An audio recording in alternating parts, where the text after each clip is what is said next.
Terkadang air di danau-danau berukuran kecil bisa berkurang hingga hampir kering sama sekali, sehingga terlihat seperti lumpur pekat dibandingkan seperti genangan air. Hal ini merupakan berkah bagi warga Petuk Barunai karena memperkecil wilayah dan mempermudah perburuan ikan. Ikan-ikan yang terjebak praktis tidak bisa melarikan diri dari kondisi ini.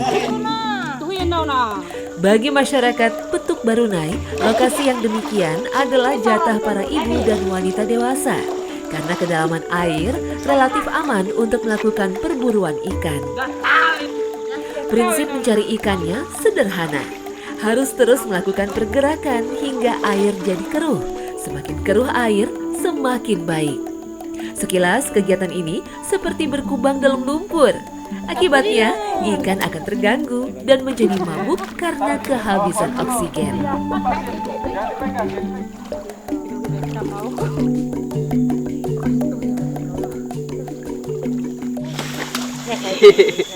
Nah, nih, ternyata masyarakat Dayak juga punya tradisi ngobok ikan, gogo. Nah, di sini dibilangnya ngeruhi. Cuman yang bikin beda adalah ngeruhi di sini itu khusus di tempat atau air tergenang yang banyak pohon rebah, pohon tumbang.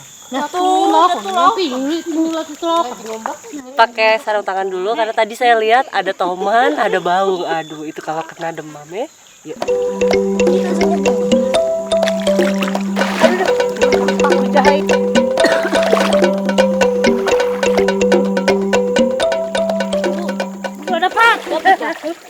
Ini amat ini.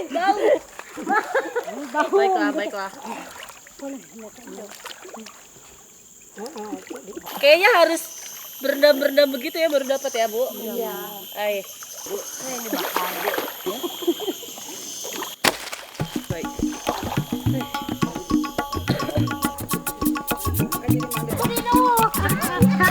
Untuk menghemat waktu dan tenaga, ikan yang ditangkap sengaja dilempar ke pinggir danau supaya tidak perlu bolak-balik. Aku Dinun. Ibu-ibu ini keren nih menurut saya, ini keren banget. Jadi Saya aja jalan susah. Dinun. Ya, itu pokoknya kodenya kalau udah Dinun ntar dia dapet.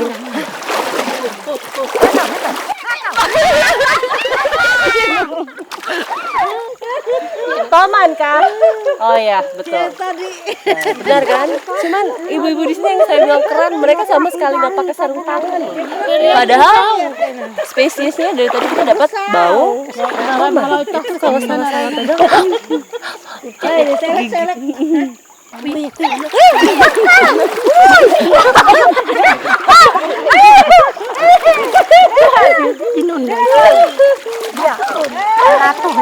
Enggak dapat. Nanti aku yang dapat. besar.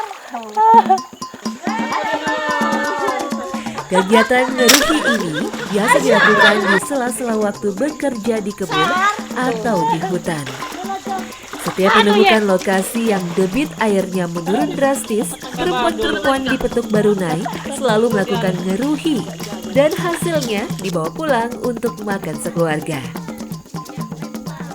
Sebelum matahari terbenam, kegiatan ngeruhi ini akan berakhir. Berapapun hasil yang didapat akan dibagi rata.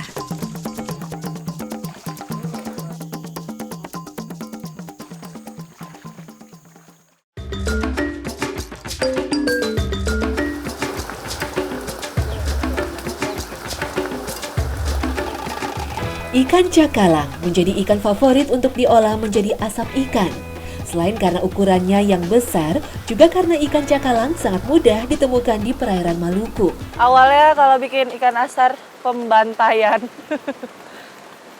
Dan memang gitu ya, Bu? Iya, memang gitu. Jadi memang ikan asar ini ada macam-macam pola pengasapannya. Kalau misalnya yang kita mau buat sekarang itu yang bambunya ditusuk dari mulut. Iya, dari mulut. Sampai ke belakang. Sampai ke belakang Nah, ekornya jadi ini. yang harus dibuang, Iya. tidak ada bagian perut yang disobek untuk Nggak masuk usah, keluar. nggak usah. Dari insang semua yang Iya. ditarik. Iya.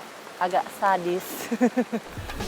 Alat yang digunakan hanya bilah bambu sebagai penyangga ikan ketika diasapi.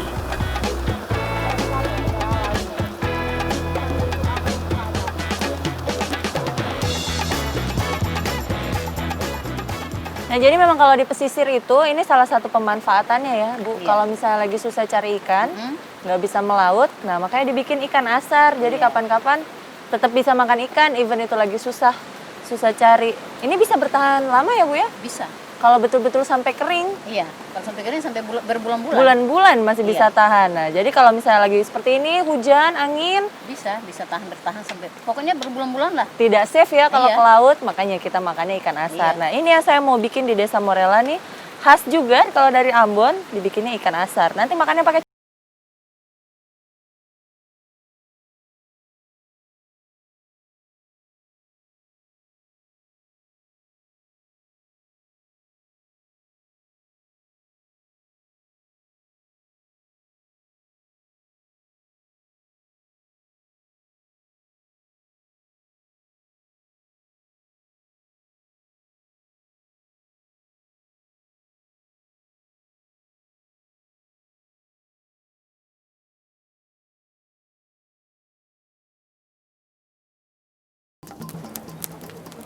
Nah, begini emang kalau misalnya bikin ikan asar, berasap, mata pedis. Iya, benar. Bener-bener mata pedes karena ini dari sabut kelapa dan sama sekali dia nggak sampai jadi api. Karena kalau misalnya dia jadi api, ikannya gosong. Jadi memang angus-angus begini aja. Sebuah penelitian menyebutkan makanan yang dibakar atau diasapi jauh lebih baik dalam menjaga kandungan vitamin dan mineralnya. Termasuk proses pengolahan yang cepat yang turut menjaga kandungan penting yang ada di tiap makanan.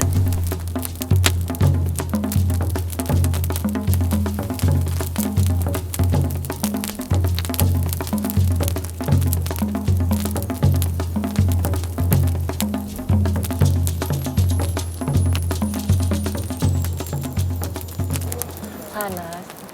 Ini apinya membara ya, Bu. Iya.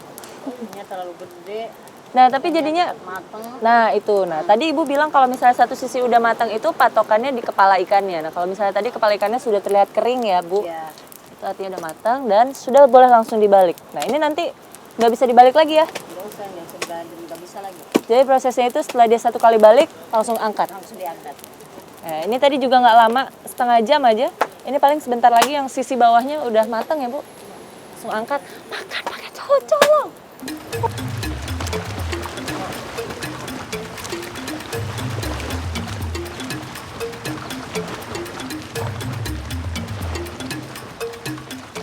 Sebagai pelengkap, kami pun membuat sambal colo-colo.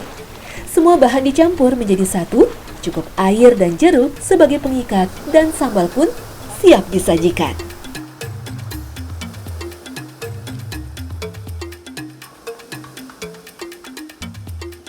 Caca aja sudah jadi. Nah ini bau kemanginya, bau lemonnya. Boleh cicip ya, Bu? Cicip ya. Buat saya colo-colo ini adalah saus atau sambal paling seger. Jadi kalau dimakan pakai bakar-bakaran itu rasanya enak banget, emang pas. Dan lemonnya ini sendiri juga mengandung satu zat yang bisa meluruhkan kolesterol. Jadi kolesterolnya bisa turun pakai ini. Sudah boleh makan kan? Udah gak sabar. Taruh dalam sini? Iya. Boleh. Di dalam. Boleh. Kita makan sama-sama, ayo. Kasih siram dulu. Oh.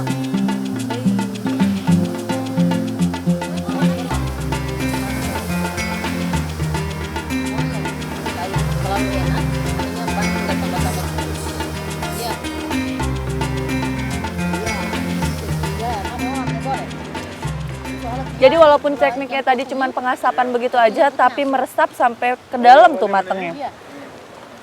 Dan teksturnya sendiri, cakalang ini agak kenyal ya, Bu. Iya. Dia tidak yang lunak, gampang hancur gitu teksturnya enggak. Jadi memang pas kalau untuk dijadikan ikan asar.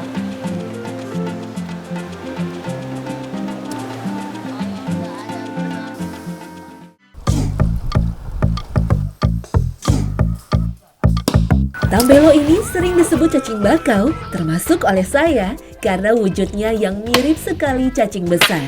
Padahal moluska ini termasuk keluarga kerang. Kayu bakau tuh dipukul gitu aja keras ya. Nah, ini tambelo ini dia punya kepala yang saya bilang tadi cangkang juga kepalanya, seperti kulit telur juga, dan ada giginya. Ibaratnya ngebor nih di dalam. Makanya dia bisa kasih bulat-bulat lubang-lubang begitu. Padahal mau dibelah aja kayunya susah. Tambelo butuh waktu sedikitnya 3 bulan untuk membesar dalam pohon bakau mati yang terendam air. Cara kerja tambelo dari jenis Bactronoporus thoracites ini mirip dengan rayap, hanya saja lebih lamban. Ia hanya mampu bergerak memarut 8 sampai 12 kali per menit. Ini sebabnya tambelo menyasar kayu-kayu yang akan membusuk. Tambelo sebenarnya tidak hanya ditemukan pada lingkungan berair asin, tetapi juga di daerah berair tawar. Sayangnya, tambelo jenis ini belum teridentifikasi. Mungkin juga karena rasanya yang kurang enak. Misalnya tambelo jenis Dichyatifera mucronata yang mendiami pohon bakau Rhizophora micronata ini. Rasanya tidak terlampau enak untuk dimakan.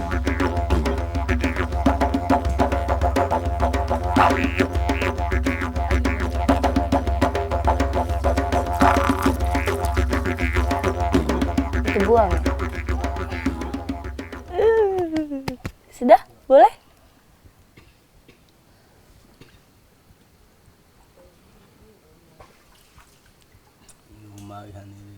Hmm?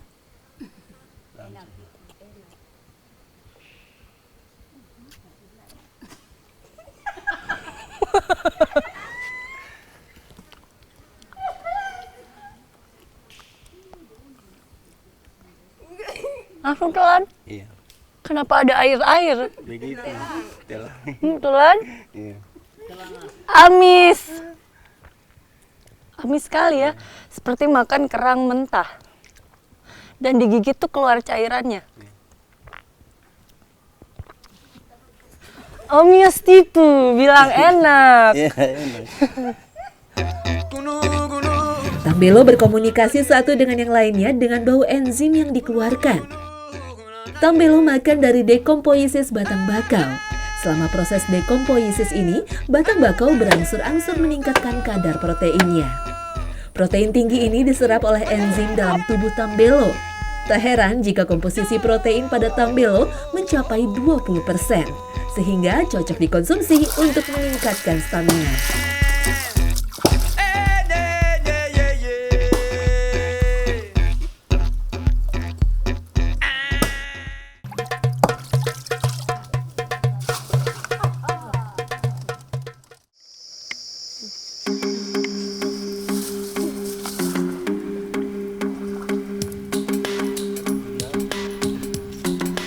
Agenda wajib saya jika berkunjung ke suatu daerah harus mencicipi kuliner tradisionalnya. Meski bagi saya, olahan makanan yang ada di hadapan ini terbilang cukup ekstrim. Ya, apalagi kalau bukan tambelo rebus khas Bahumia.